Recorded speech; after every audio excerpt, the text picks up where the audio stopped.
Carla que não deu para vir.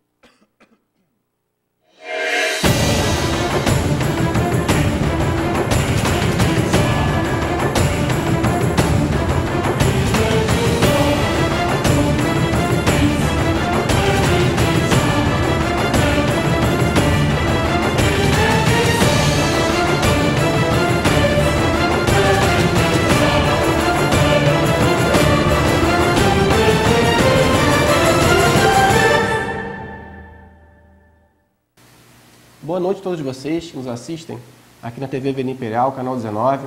Começando agora mais um programa de Direito e Cidadania em Evidência.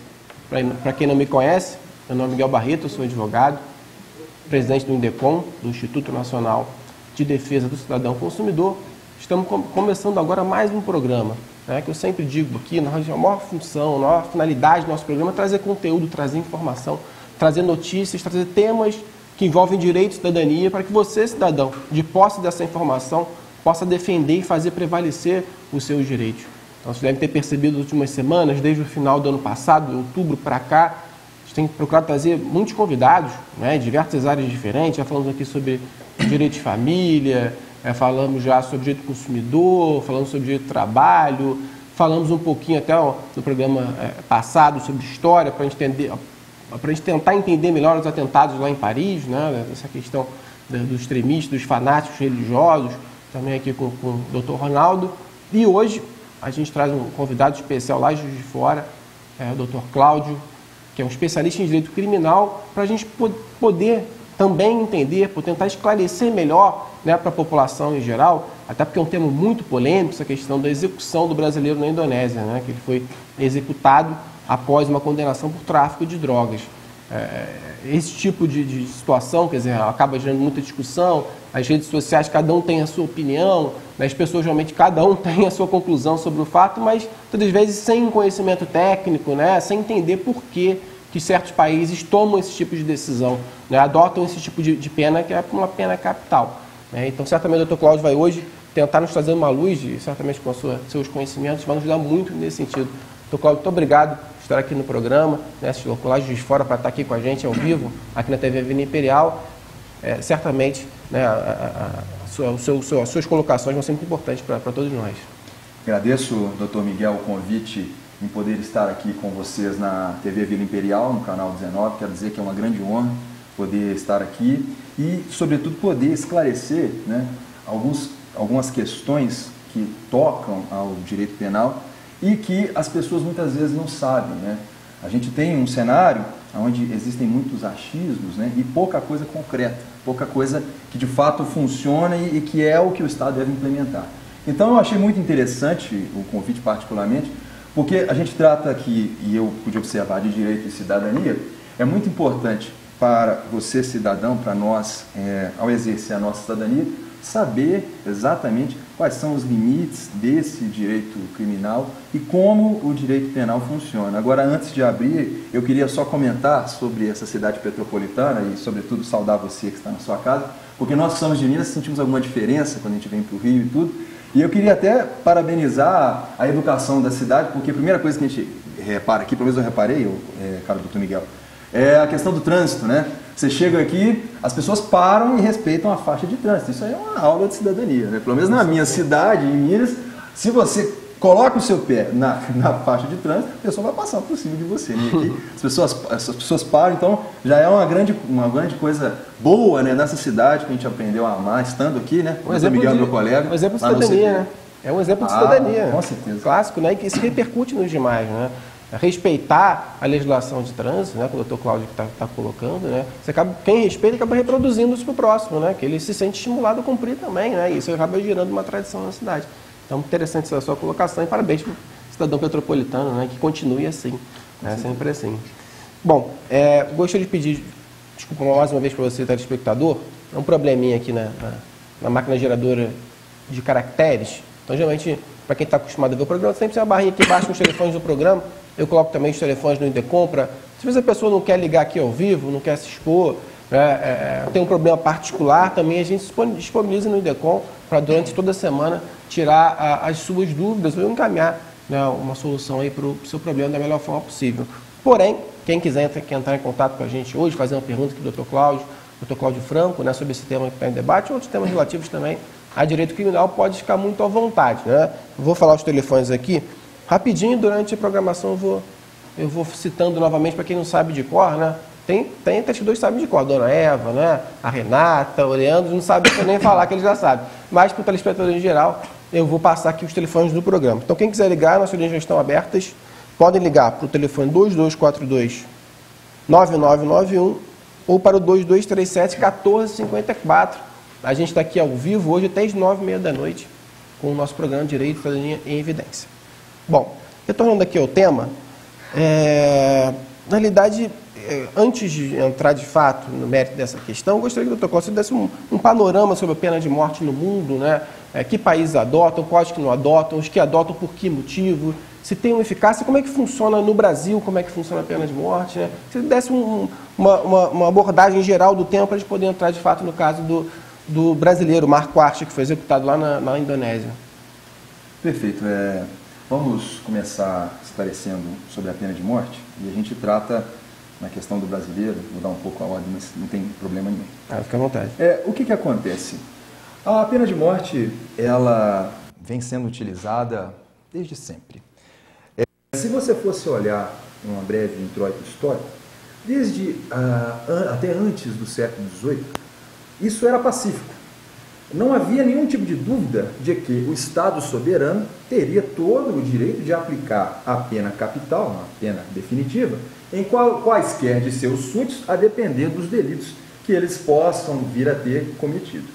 Agora, com a humanização do direito e com o iluminismo, com a razão tomando conta da sociedade, naquela época profícua, que foi o século XVIII, século XIX, começou a se haver uma discussão humanística acerca dos efeitos dessa pena de morte e se isso era o que a sociedade queria. Doutor Cláudio, pedi só interromper um minutinho da sua fala. Tem uma ligação aqui da noite. Perfeito. Daqui a pouco a gente dá continuidade aqui, assim que a gente falar com o nosso telespectador. Alô, boa noite. É Renata. Oi, Renata, tudo bem? Tudo bom com o senhor? Tudo bem, querida. Ô, doutor Miguel, deixa eu te fazer uma Diga-me. pergunta. Eu tô com meu sogro aqui doente, ele tá com mal de Alzheimer. Certo. Como é que eu faço me conseguir os remédios dele na justiça? Bom, Renata, para requerer o benefício previdenciário, a primeira coisa que você tem que fazer é ligar para o INSS, né? Lá para o 135 e verificar. Eles vão marcar um dia para você poder ir no INSS, né? Lá vai ser feita uma perícia para verificar se essa doença causa uma debilidade permanente, né? E aí ele vai poder, a partir dessa constatação médica, né, ter deferido o seu benefício previdenciário. Aí eu tenho que ir na Defensoria Pública primeiro, não?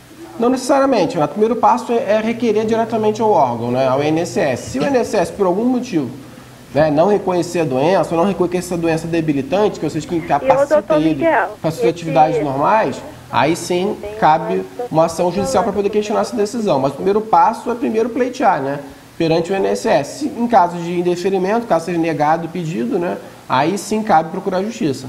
Doutor Miguel. Diga-me. E sobre também esse negócio do NPS. Certo. Eu estava levei a Dona Maria para fazer uma perícia, a doutora cachapa com os defeitos que ela tem na perna, acusou defeito, e eles não quiseram me dar o reajuste, do reajuste que ela tem direito, eles não quiseram me dar. Ela é aposentada por validez desde 91. Entendi. O caso da Dona Maria é diferente, né? Realmente, como já foi negado, né? Essa solicitação, aí cabe realmente buscar a justiça, né? Nesse caso tem que procurar a justiça. E para essa semana, eu posso estar levando aí para mim conversar com o senhor? Leva sim que eu analiso para você. Então tá bom, aí que eu preciso tirar a xerox para mim? Tiro sim, fica tranquilo. Então tá bom. Tá bom, Renata, obrigado. Abraço, doutor Miguel. Boa noite. Tchau. Tchau. Bom, doutor Cláudio, então vamos dar continuidade aqui falar um pouco mais sobre o que é a pena de morte no mundo em geral. Como eu estava dizendo, vamos voltar à nossa área preferida, que é o direito penal, né? Os outros direitos eu deixo para o doutor Miguel, presidente do IDECOM aqui, né? Inclusive parabenizo o trabalho que você realiza na cidade aqui, que eu sei que é fantástico, né? E como eu estava dizendo, então, a partir do século XVIII, passou-se a pensar como o direito penal estava sendo travado, né? Passou-se a verificar que havia muita barbárie, muita tortura e que aquela pena de execução pública, porque era uma coisa terrível. Tivemos o exemplo aqui no Brasil da Inconfidência Mineira. Tiradentes foi executado de maneira bárbara, o corpo foi todo rasgado, as peças, né, as partes do corpo foram espalhadas por parte de Vila Rica, a cabeça, os braços, e aquilo era para dar exemplo, né? Aquilo, o corpo ficava fedendo e as pessoas ficavam aterrorizadas com aquilo. Então, o marco foi um livro chamado Dos Delitos e das Penas, escrito no século XVIII por um homem chamado Marquês de Beccaria ou Cesare Bonezana. Neste livro, ele passou a dizer que não fazia sentido a pena de morte, que a pena de morte é uma punição gravosa, degradante e que mais, não teria o condão de resolver o problema da criminalidade violenta. Então, por que eu estou fazendo essa introdução histórica? Para dizer que existem apenas 250 anos que se está discutindo se a pena de morte ela é necessária ou não, se a pena de morte deve ou não ser aplicada. Então, em termos históricos, é uma discussão recente, é uma discussão aí que em tempos históricos está praticamente engatinhando. Então, por isso que gera polêmica, por isso que as pessoas, vez ou outra, têm esses casos e há uma comoção. As pessoas não conseguem entender porque é grave, né? É recente, mas é grave. E com isso eu quero dizer que o cenário hoje, ele não é pró-pena de morte, não. O mundo hoje, ele está da seguinte maneira: tem havido um compromisso dos países em abolir a pena de morte, em não aplicá-la ou em promover gradativamente a sua abolição, no caso dos países que condenam e executam com alguma constância. Para vocês terem uma ideia, eu trouxe alguns dados. Hoje nós temos 98 estados que são abolicionistas na ONU, na Organização das Nações Unidas. Interessante dizer que abolicionista é aquele estado que não admite, em nenhuma hipótese, a pena de morte. Não é o caso do Brasil, porque o Dr. Miguel já disse aqui, o Brasil há a previsão da pena capital nos casos de guerra declarada em alguns crimes ali militares, deserção e coisas específicas. Então, são 98 completamente abolicionistas e junto o Brasil, que prevê essa pena de morte no caso de guerra, nós temos outros países como Chile, Israel, Peru, Cazaquistão, El Salvador e Ilhas Fiji, que embora não tenham para crimes comuns, têm para crimes militares. Agora, em contrapartida, nós ainda temos 58 Estados-membros das Nações Unidas que preveem, condenam e aplicam a pena capital, ou seja, executam as pessoas. E dentre esses estados, aí eu vou citar rapidamente, nós temos o Irã, a Arábia Saudita, destaque, claro, para a nação americana e os Estados Unidos, Paquistão, o Iraque. Nós lembramos aí da execução do Saddam Hussein em 2006, né? Um negócio terrível, foi enforcado e etc. Vietnã, Afeganistão, Cuba, Coreia do Norte, como sempre, Egito, Japão, Emirados Árabes e Índia. Então vejam o seguinte cenário. Grande parte dos países que ainda mantêm a pena de morte são países orientais, são países ali onde a economia e o sistema econômico ou se baseia numa teocracia, ou se baseia numa ditadura militar, ou se baseia num regime de feição claramente populista, em que se utiliza a pena de morte, mas até como uma propaganda do próprio governo, uma propaganda do regime, onde o governante ele se coloca numa posição de que ele está fazendo algo pela coletividade, o que não é verdade, do que de fato se verificar se essa pena ela tem efetividade. E aí, então eu disse, nós temos quase 100 países que não aplicam em nenhuma forma, é a maioria. E ainda temos 58 que aplicam, infelizmente. E há uma área nebulosa, que são esses estados, que é o caso do Brasil também, que apenas aplicam no caso de guerra declarada. Agora, o que eu queria dizer é o seguinte, em todo esse contexto, a pena de morte, graças a Deus, felizmente ela está em desuso. Tem havido, progressivamente, embora de maneira tímida, uma diminuição das execuções e até mesmo das condenações no mundo. Muito, é claro, em função do trabalho da Anistia Internacional, das organizações não governamentais e da própria ONU. Por exemplo, teve uma assembleia da ONU que foi realizada em 2014 agora, onde 117 países, dos quase 200 que compõem a ONU, eles se comprometeram a suspender a pena de morte, ou seja, aqueles que condenam e executam, suspender até abolir completamente. Então o cenário hoje da pena de morte é esse. Trouxe alguns dados aqui, o Dr. Miguel tem conosco. Olha só, 2012 e 2013 você teve um leve aumento, mas quando você olha no geral, a tendência é progressiva. Em 2012, nós tivemos 1.722 condenações em 58 países, 1.722, com 682 execuções.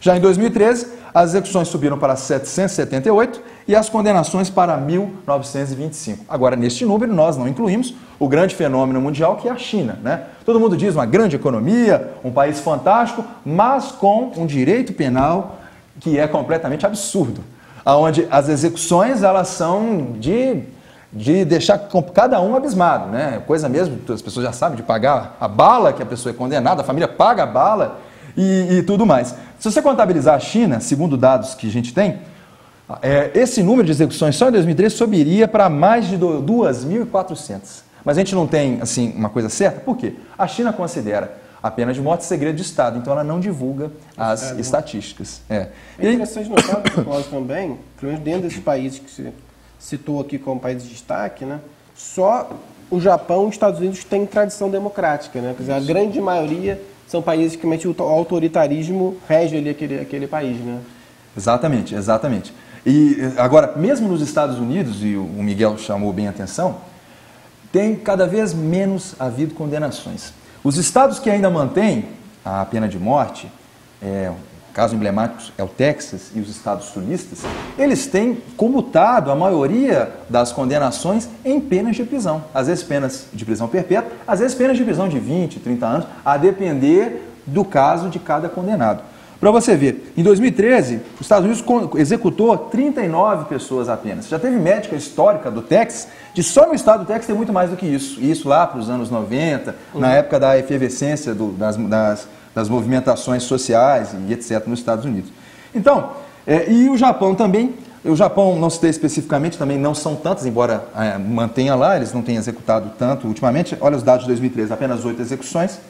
Então, vejam que o doutor Miguel falou, grande maioria, né, não são de tradição democrática, né, ou são de democracias assim, bastante discutíveis, que é o caso da Indonésia, que a gente vai tratar. Né? Tá certo. Então vamos falar um pouquinho da Indonésia, né, que foi o país onde foi feita essa execução. Né? Em que contexto entrou em vigor, né, essa norma que estipula a pena capital, né, na Indonésia, e se de fato, durante esse percurso de vigência da lei, existiu uma redução da criminalidade em virtude das execuções de pena de morte em caso de tráfico de drogas? Perfeito. Vamos começar a falar da Indonésia, mas antes eu queria comentar que esse caso ele gerou uma grande repercussão na nossa sociedade. O Brasil, as coisas funcionam assim.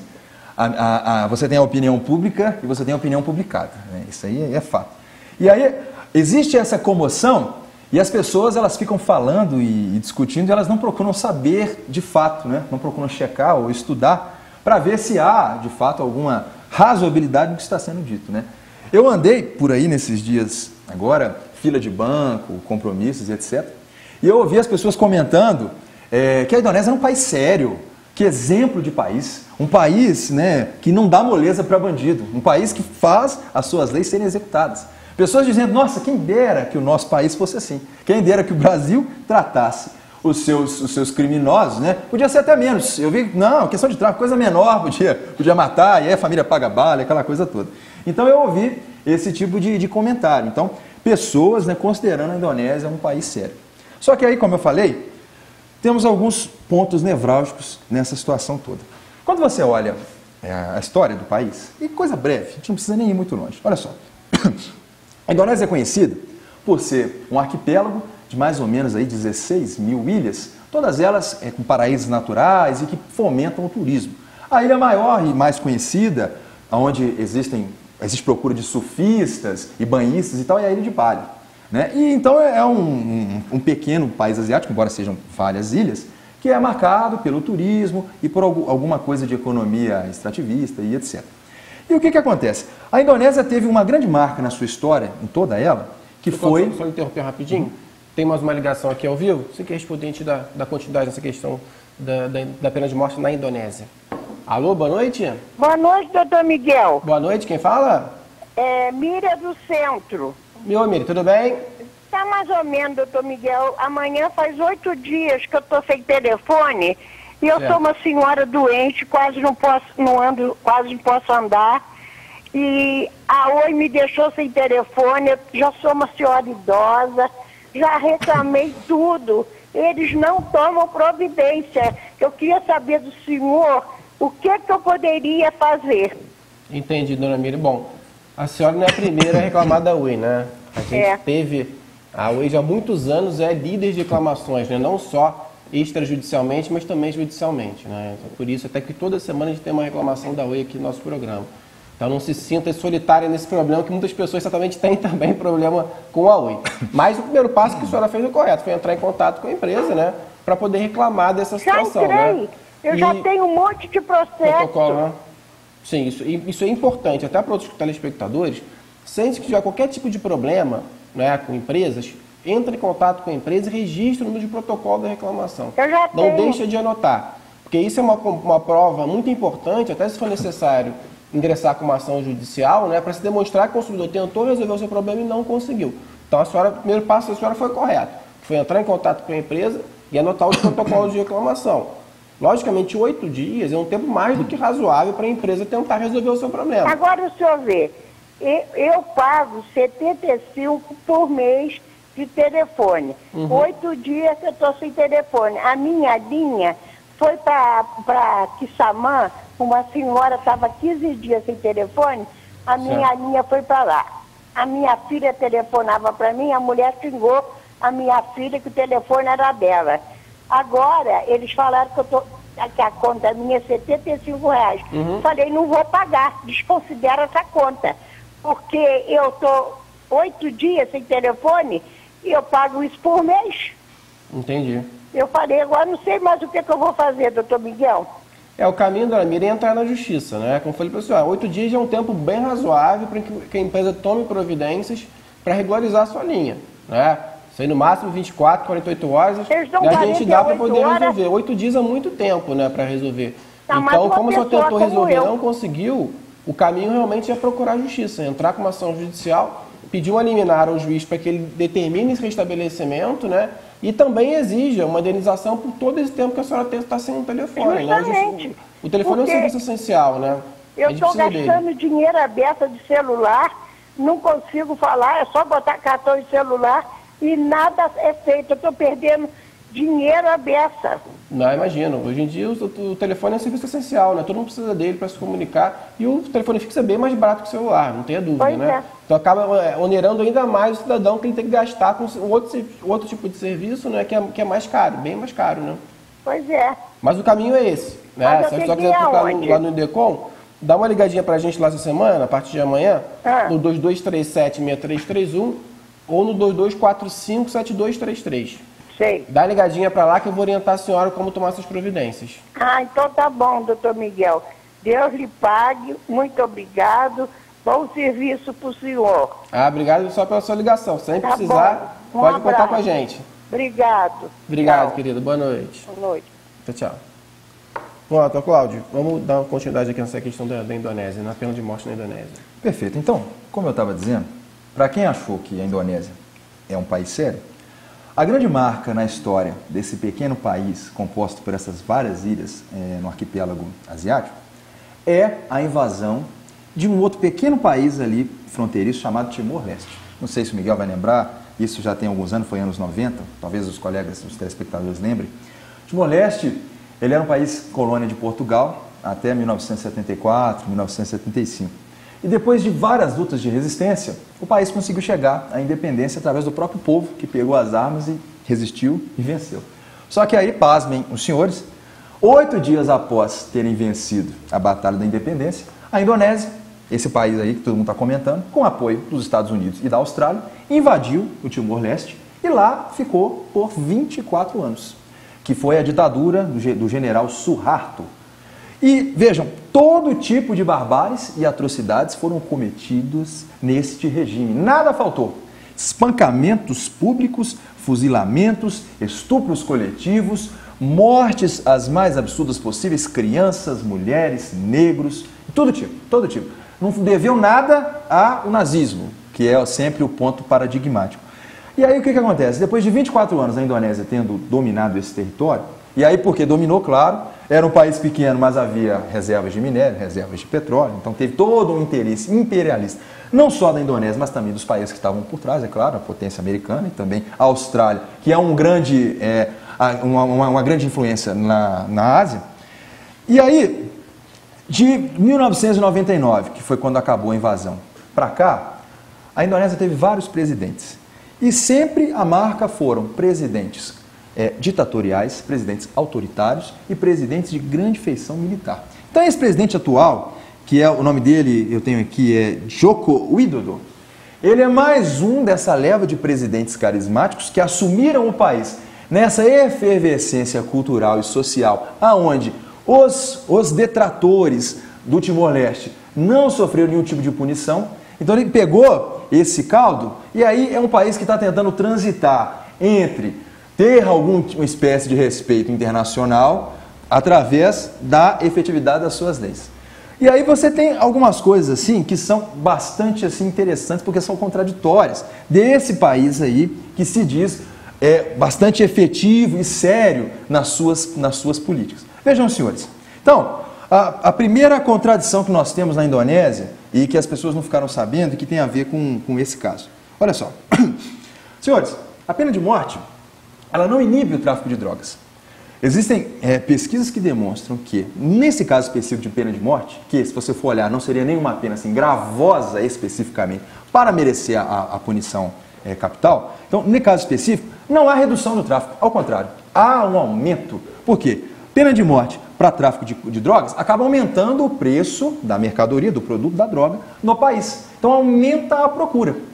E aí o presidente justifica que existem 18 mil pessoas mortas todo ano na Indonésia, direto ou indiretamente, pelo tráfico de drogas. Só que o problema é muito mais sério do que esse. Você não pode tapar o sol com a peneira e atacar o problema superficialmente. Aí você coloca essa condenação, os traficantes eles aumentam o preço e a procura aumenta. Então você tem a pena de morte na Indonésia, só que, por incrível que pareça, um dos locais, pasmem os senhores, no mundo mais fáceis para se comprar droga é justamente na ilha de Bali, na Indonésia. Um dado interessante até, lendo uma matéria sobre essa questão do brasileiro, né, que o uso de drogas dentro da prisão é muito comum, né?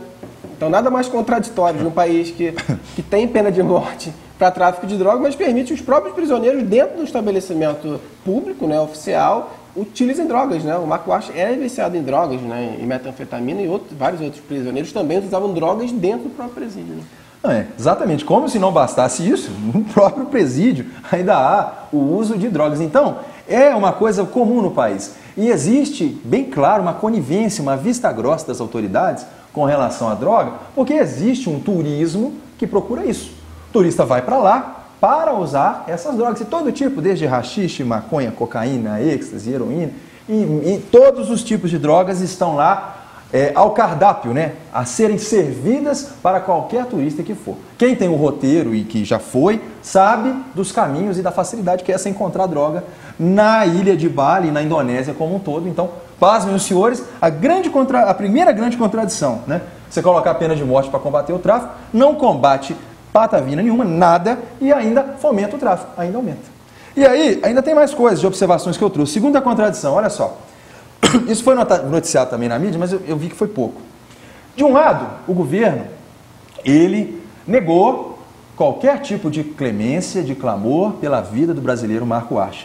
Foi uma coisa, assim, bastante complicada, assim, até chata, se dizer assim no popular, na situação internacional. Por quê? Houve clamor da Anistia Internacional, organização que tem ligação com a ONU, que preza pelo respeito aos direitos humanos, respeito à vida e etc. Cartas e comunicados e etc. desprezados, o presidente não ouviu, e houve, ainda mais sério, um pedido de clemência, que é um pedido oficial, onde o presidente do país ele praticamente implora pela vida do seu cidadão que está no exterior, e o pedido também rejeitado ad lim, né? Rejeitado assim de plano pelo presidente da Indonésia. E segundo ele, porque ele leva com grande seriedade essa questão aí da pena de morte para o tráfico. Agora, de um lado ele faz isso, do outro lado, vejam os senhores, ele pediu clemência para a Arábia Saudita porque há uma cidadã da Indonésia que matou, lá, parece que matou a sua patroa e foi condenada à morte. Olha só, então vejam os dois pesos e duas medidas. Ah não, o tráfico, ele traficou, não, foi indireto ou indireto, mas aqui é pena de morte. A outra pessoa matou, mas não, mas ela é indonésia. O brasileiro não é nosso. O brasileiro não é nosso, né? A cidadã aqui é minha, né? O presidente está dizendo aqui. Então, não, ela, ó, estou pedindo a clemência aqui, vocês façam um favor, a gentileza de como está a pena dela de prisão. Isso também... Não é um país sério, não é? E na novidade, né, até comentando no programa passado, sobre essa grande contradição da política internacional dos países em relação aos direitos humanos, né? o que pode até uma decisão da Itália recente, ao não extraditar o Henrique Pizzolatto, que foi condenado no processo do Mensalão, né? Ele justamente fundamentou a decisão de não extradição, alegando que os presídios brasileiros tinham condições degradantes, desumanas, tratavam também, né, os brasileiros de forma desumana, por isso não extraditariam o brasileiro, porque aqui não eram respeitados. E a gente vê a presidente Dilma também, em nome de direitos humanos, pedindo a não condenação. Então, na realidade, quando interessa ao país, né, ele utiliza os direitos humanos como, vamos dizer assim, como um elemento de promoção, né? Não, vamos respeitar os direitos humanos, porque isso é importante, não vamos executar o brasileiro. Porém, nos seus próprios países, assim como a Indonésia também faz, não respeitam os direitos humanos, né? Exatamente, você tocou no ponto principal. Os direitos humanos é moeda de barganha para o governante, segundo aquilo que lhe interessa, segundo aquilo que está de acordo com o seu interesse próprio. Então, ele acabou de comentar, se por um lado ele executa e não abre mão, por outro, não, aí os direitos humanos é aquela coisa toda que a gente já sabe e tudo.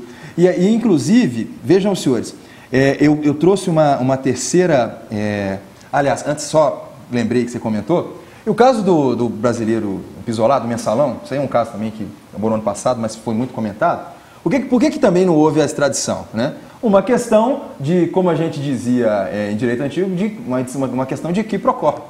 Uma questão de, ora, nós não extraditamos o Cesare Battisti.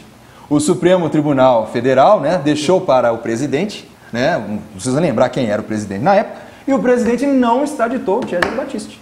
Então, é claro que por uma medida de reciprocidade, é o termo técnico, a Itália também não extraditou o Pizzolatto, além da questão de que, como eu li esse processo, dele dizer que as prisões brasileiras, né, do governo da Itália dizer que as prisões brasileiras eram verdadeiras masmorras medievais.